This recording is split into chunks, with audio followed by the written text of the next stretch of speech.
नमस्कार मित्रांनो, तूही रे माझा मितवा मालिकेच्या येणाऱ्या भागांमध्ये जबरदस्त ट्विस्ट आता आपल्याला पाहायला मिळणार आहे. कारण ईश्वरी आणि अर्णव यांनी त्यांच्या आयुष्यातला एक मोठा लॉस आता सहन केला आहे. ते म्हणजेच आता अर्णव आणि ईश्वरी हे दोघंजणही स्पर्धा जिंकूनही हरल्यासारखे आहेत. कारण की अर्णवच्या आयुष्यातून त्यांच्या बाबांची एक्झिट झालेली आहे.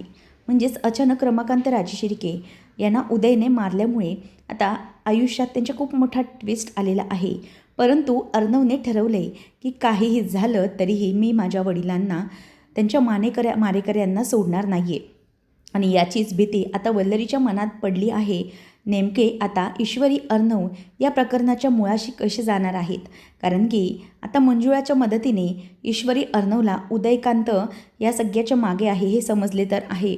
परंतु आता उदयकांत यामध्ये असताना उदयकांत जर वल्लरीच्या बाबतीत उघडेल तर वल्लरीचे काय हाल होणार आहेत, सगळं आजच्या या भागामध्ये आपण बघूया. आत्तापर्यंत आपण पाहत होतो की अर्णवला फायनली अवॉर्ड मिळालेला असतो. सात्विक फॅशनला 1 बिलियनची इन्व्हेस्टमेंट, त्याचप्रमाणे त्याला ट्रॉफी मिळालेली असते. घरात सगळीकडे आनंदाचं वातावरण असतं, सगळेजण खूप खुश असतात. परंतु तेवढ्यातच रमाकांत समोरून आल्यानंतर आता रमाकांतचं जे काही म्हणणं आहे, म्हणजेच जे काही ते बोलण्यासाठी आलेले असतात त्याच वेळेला त्यांना ते काहीच बोलता येत नाही. बाबांचं शेवटचं वाक्य हेच आहे की अर्णव, तुझ्याबरोबर धोका केला जात आहे, तुला कोणीतरी फसवत आहे आपल्याच घरातलं. आता हे त्यांचं वाक्य हे अर्णवला खूप आतून हादरवून टाकतं आणि त्यांचा शेवटचा श्वास तोच असतो.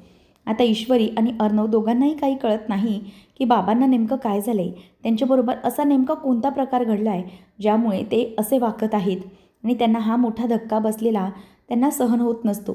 तर इथे वल्लरीला एक टेन्शन येत असतं. वल्लरी विचार करत असते की आता अर्णव आणि ईश्वरी या दोघांना तर धक्का बसला आहे आणि तिने उदयकांतला तर अगदी लांब पळवून लावलेलं असतं. परंतु इथे ईश्वरी आणि अर्णव यांना काही झोप लागत नसते. कारण की डोळ्यात देखत बाबांना जाताना त्यांनी पाहिलेलं असतं आणि बाबांचा शेवटचा श्वास पाहिल्यानंतर अर्णवच्या जीवाची आणखीनच घालमेल होत असते. कारण की बाबा आल्यापासून आतापर्यंत अर्णवने कधीही त्यांना वडिलांचा दर्जा दिला नाही. यामुळे अर्णवचा जीव अगदी वरखाली होत असतो. त्याला खूप मोठी आयुष्याला टोचणी लागलेली असते की मी माझ्या वडिलांना कधीही स्थान देऊ शकलो नाही, त्यांच्यावर सतत चिडचिड करत राहिलो. शेवटच्या क्षणी जेव्हा मी त्यांना बाबा अशी हाक मारली तोच त्यांचा अखेरचा क्षण ठरला. याची खूप मोठी खंत अर्णवला असते. आता तो खूप रडत असतो. खरं तर या सगळ्या ज्या काही गोष्टी आहेत त्या गोष्टी या मला खरंच खूप त्रासदायक वाटत आहेत. मिस इंदोर, मी काय करू, मला खरंच खूप गिल्टी वाटतं आहे. आता जर ते माझ्यासमोर असते, माझं एक मोठं स्वप्न राहून गेले मिस इंदोर. मी खूप आता कमनशिबी समजतो आहे स्वतःला. आईबाबांच्या बाबतीत मोठा व्हायच्या आधीच माझी आई मला सोडून गेली आणि तुझ्यामुळे का होईना मिस इंदोर मी पुन्हा माझ्या बाबांना भेटू शकलो. माझ्या आयुष्यात ते येऊ शकले, माझ्या आणि ताईच्या आयुष्याचा ते भाग झाले. तुझ्यामुळेच मला सगळं समजलं की त्यांनी काहीही केलेलं नाही आहे. त्यांच्यावरती खूप मोठा आरोप होता पण तोही आता मिटला होता. सगळं काही ठीक होत असताना मिस इंदोर मी माझा इगोमध्ये आणला होता आणि त्याच इगोने माझा घात केला आहे. माझ्या आयुष्यातून माझे बाबा कायमचे निघून गेलेत. आता काय करू मी. बाबा फक्त माझ्यासाठी होते पण तेही आता माझ्याबरोबर नाहीत. अर्णव खूप रडत असतो. आता ईश्वरी त्याची समजूत घालते की अर्णव सर प्लीज शांत व्हा, आता रडून काहीच होत नाही आहे. पण आपल्याला एक गोष्ट समजावी लागेल की बाबा जे काही शेवटचं बोलत होते त्या गोष्टींकडे आपल्याला लक्ष दिलं पाहिजे. ते आपल्याला शेवटचं काहीतरी बोलण्याचा प्रयत्न करत होते की या सगळ्याच्या मागे कोणीतरी आहे, असं कोणीतरी आहे जे तुम्हाला त्रास देते किंवा तुम्हाला धोका देते. अशी व्यक्ती कोण असू शकते. तेव्हा मग ईश्वरी सुरुवातीपासून आठवण्याचा प्रयत्न करते. ती आता स्वतःचे डोळे पुसते आणि तिला काही करून बाबांना न्याय मिळवून द्यायचा असतोच. ती विचार करायला लागते की एक मिनिट अर्णव सर, तुम्हाला आठवतं आहे का आपल्याला जेव्हा आपण स्पर्धेच्या पहिल्या दिवशी निघालो होतो, बाबा आपल्यासोबत निघाले नव्हते. पण त्यावेळेला मी तुम्हाला सांगितलं होतं अर्णव सर, आपण दोघंजणं गाडीत होतो, खूप पाऊस पडत होता, त्याच वेळेला मला बाबा दिसले होते, आठवतं आहे ना तुम्हाला. तेव्हा अर्णव म्हणतो की मिस इंदोर हो, म्हणजे तू तसं मला म्हणाली होतीस. ईश्वरी म्हणते की अर्णव सर, मला का आठवलं, कारण की बाबा आपल्या शेवटच्या जेव्हा जवळ होते तेव्हा बाबांच्या अंगावर तोच हिरव्या रंगाचा कुर्ता असतो, ज्या हिरव्या रंगाच्या कुर्त्यावर मी त्यांना शेवटचं पाहिलं होतं. म्हणजेच आपण जात असताना गाडीतून ते त्याच हिरव्या रंगाच्या कुर्त्यावर होते. अजूनही मला आठवते. अर्णव सर, हे सगळं जे काही सुरू आहे ना, एक वेगळंच प्रकरण आहे. खरं तर मला या गोष्टीचं दुःख वाटतं आहे की त्यावेळेला आपण गाडी नाही थांबवली. अर्णव म्हणतो की मिस इंदोर, मी पण खूप मोठी चूक केली. मला खरंच माहीत नव्हतं की त्यावेळेला हे सगळं घडणार. नाहीतर बाबांच्या बाबतीत तेव्हा हे घडलंच नसतं. ईश्वरी म्हणते की अर्णव सर, मला कळतं आहे की आपल्याला त्यावेळेला असं वाटत होतं पावसाच्या वेळेला की बाबा कुठे असतील, पण नक्कीच मला आता जाणवतं आहे, कुठेतरी मला फील होतं आहे मनाकडे की त्यावेळेला ते बाबाच होते आणि त्यांनीच म्हणजे कुठेतरी आपल्याला शोधण्याचा प्रयत्न केला होता, पण आपण त्यांच्यापर्यंत पोचू शकलो नाही. तेव्हा अर्णव ईश्वरीला याची खूप खंत वाटत असते. तर अंजली, आजी सगळेजण घरात दुःखी असतात. घरात येऊन कोणीही जेवलेलं नसतं. अर्णवच्या ती विजयाचा क्षण, सात्विक फॅशन परत मिळाली, पण अर्णवचे बाबा कायमचे गेले. यामुळे घरात प्रत्येकाला दुःखाची टोचणी जणू लागलेली असते. त्यावेळेला मग आता इथे अंजली ही अगदी वेड्यासारखी करत असते. तिला तिच्या बाबांची खूप आठवण येत असते. ती म्हणते की आजी बघ ना, काय करू मी? मला माझे बाबा परत मिळाले होते. राकेश यांनी मला इतका मोठा धोका दिला, परंतु माझे बाबा माझ्यासोबत होते, त्यामुळे मला खूप चांगलं वाटत होतं. परंतु आता काय करावं हेच मला सुचत नाही आहे. ते माझ्याबरोबर नाही आहेत आता. मी कुठे जाऊ? म्हणजे माझ्या बाबांना माझ्या आयुष्यात पुन्हा कसं मिळवू मी? मला काहीच कळत नाही आहे.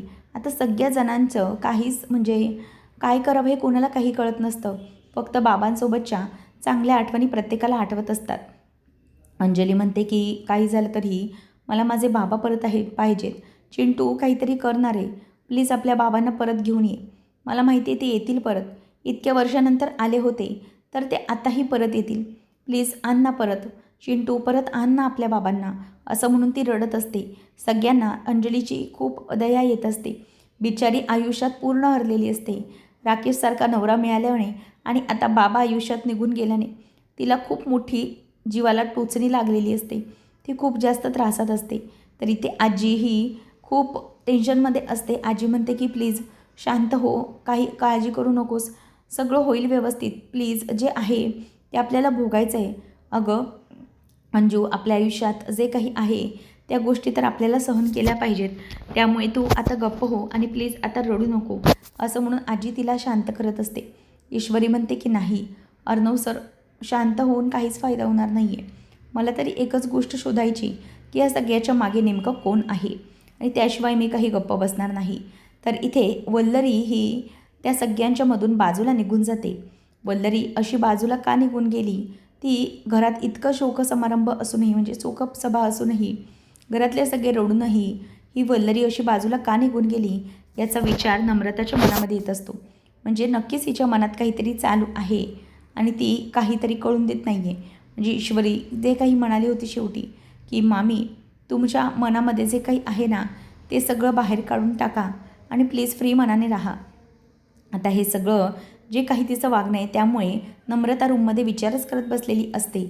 आकाश येऊन विचारतो की नम्रता, काय झालं, तू अशी का विचार करत बसली? तेव्हा ती म्हणते की मला ॲक्च्युली कळत नाही आहे आकाश, म्हणजे आई अशा का वागत आहेत? तेव्हा तो विचारतो की अशा का, म्हणजे मला काही कळलं नाही. तेव्हा नम्रता म्हणते की घरात इतकं चुकीचं वातावरण चालू आहे, परंतु तरीही आई या फक्त नॉर्मल दिसत आहेत मला. आता तर ते अगदी ओके होत्या असं वाटलं, म्हणजे त्यांना कुठलेही टेन्शन नाही असं. तेव्हा मग त्यावर तो म्हणून दाखवतो की ठीक आहे, राहू दे, मॉमला ते काय वाटतंय ते तिच्यासोबत राहिलं, परंतु आता आपल्याला मात्र ईश्वरी आणि दादा या दोघांनाही आधार द्यायचा आहे. नम्रता, घरामध्ये आता खूप मोठं दुःख आहे, हे सावरण्यासाठी आपल्याला प्रयत्न करायला हवं आहे घराला, असं म्हणून तो तिला स्वतःच्या जबाबदाऱ्यांची जाणीवही करून देत असतो. तर इथे आता अर्णव, ईश्वरी दोघे सुन्न असतात की बाबांच्या जीवावर नेमकं कोण उठलं होतं, नेमकं काय झालं होतं. पण बाबांचा अगोदर असाच मृत्यू झाला आहे असं त्यांना वाटत असतं.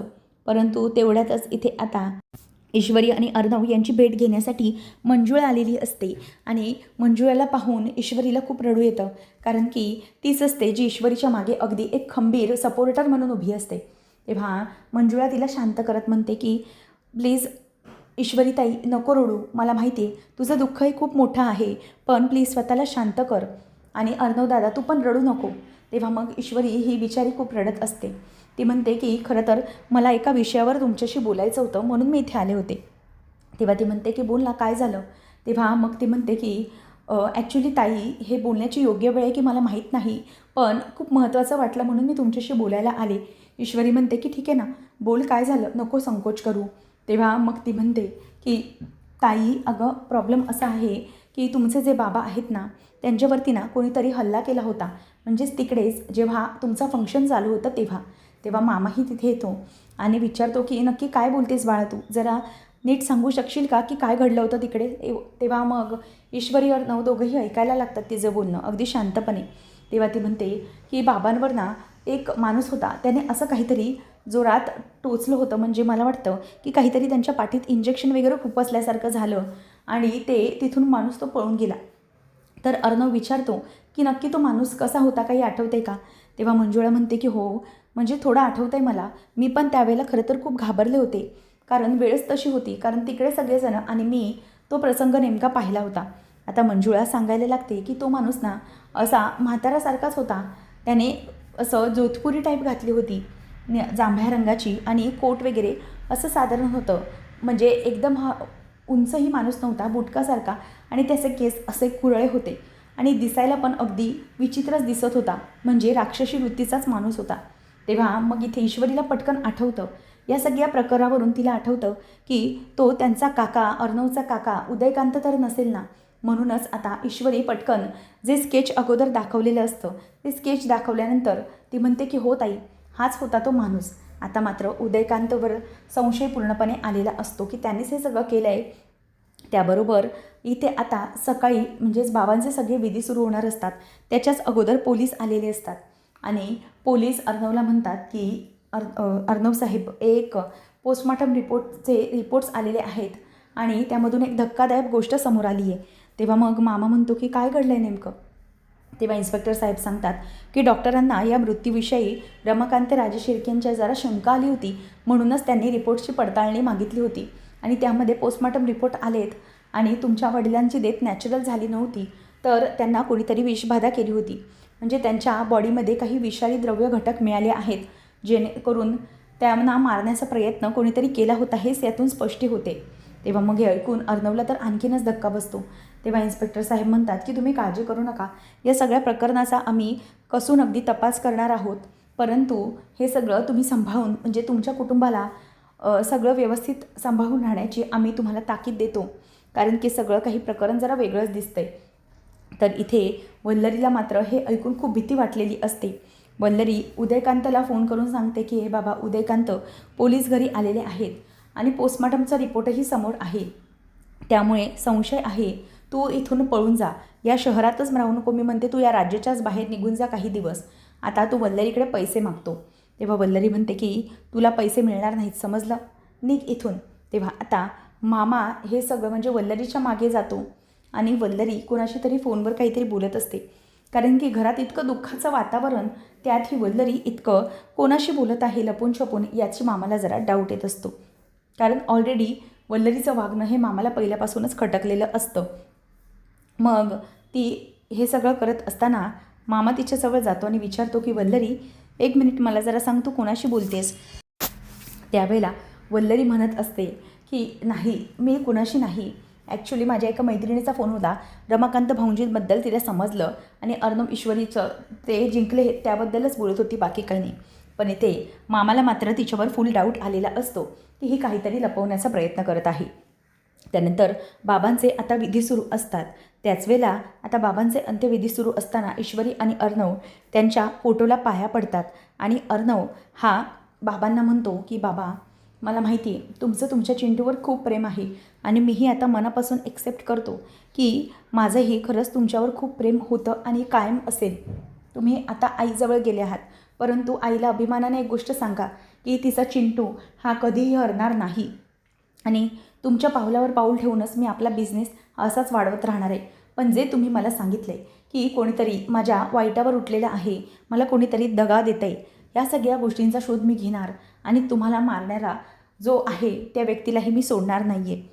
मी सगळ्याचा बदला घेऊन राहणार म्हणजे राहणारच, असं आता अर्णवने बाबांच्या फोटोसमोरच शपथ घेतली आणि त्यांना न्याय देण्याचे वचन दिलेले आहे.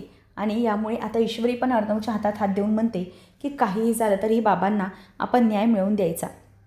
तर इथे आता हे सगळं घडलेलं असताना सगळे पुरावे जेव्हा सापडतात आणि मंजुळाच्या सांगितलेल्या स्केचवरून त्याचप्रमाणे तिकडे बघितलेल्या CCTVवरून यात उदयकांत सामील आहे हे सत्य आल्यानंतर पोलिसांनी आता उदयकांतला अटक केलेली असते आणि अटक केल्यानंतर आता उदयकांत हा नेमका काय करणार आहे, वल्लरीचं नाव उदयकांत घेणार का, नेमका या सगळ्या प्रकरणामागचा खरा सूत्रधार कोण आहे हे समजणार का, सगळं पाहणं अगदी रंजकतेचं ठरणार आहे.